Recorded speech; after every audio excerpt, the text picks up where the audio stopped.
एक दफ़ा का ज़िक्र है कि एक नौजवान बगदाद में इस्लामी तालीमात हासिल करने के लिए गया। वहाँ उन्हें भूख और गुर्बत का सामना करना पड़ा। एक रात वो भूख से निढाल थे और खाने के लिए इधर उधर कोई ज़रिया तलाश कर रहे थे। हम बात कर रहे हैं हज़रत अब्दुल कादिर जिलानी रहमतुल्लाह अलैह की। चलते चलते वो बगदाद की गलियों में एक नदी के करीब पहुंचे, जहां उन्होंने पानी में तैरता हुआ एक सेब देखा। भूख से मजबूर होकर उन्होंने वो सेब उठाया और खा लिया, लेकिन जैसे ही उन्होंने सेब खाया उनका ज़मीर उन पर गालिब आ गया, क्योंकि वो जानते थे कि ये सेब उनका नहीं और इसके मालिक की इजाज़त के बगैर ये खाना गलत है।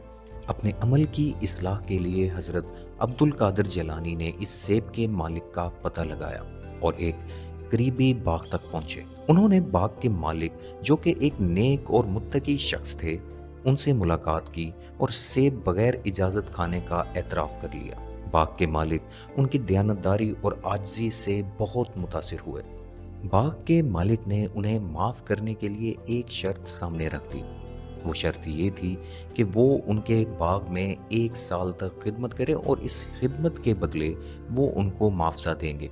हज़रत अब्दुल कादिर जिलानी ने इस शर्त को खुश दिली से कबूल कर लिया और 1 साल तक बाग में मेहनत से काम किया। 1 साल मुकम्मल होने के बाद वो दोबारा बाग के मालिक के पास गए और माफ़ी की दरख्वास्त की। इस बार बाग के मालिक ने एक और शर्त सामने रख दी। वो शर्त ये थी कि हज़रत अब्दुल कादिर जिलानी को उनकी बेटी से शादी करनी होगी, जो नाबीना, बहरी, गूंगी और माजूर थी। ये शर्त सुनकर हज़रत अब्दुल कादिर जिलानी ने इसे अल्लाह की हिकमत मानते हुए फ़ौरन कबूल कर लिया।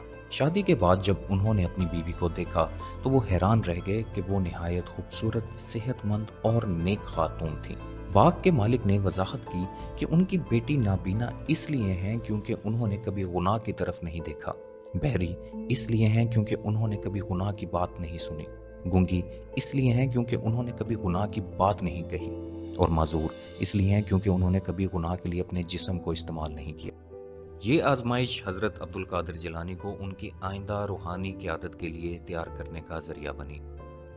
ये वाक़या सदाकत, दयानतदारी, आजिज़ी और अल्लाह पर मुकम्मल भरोसे की अहमियत को उजागर करता है।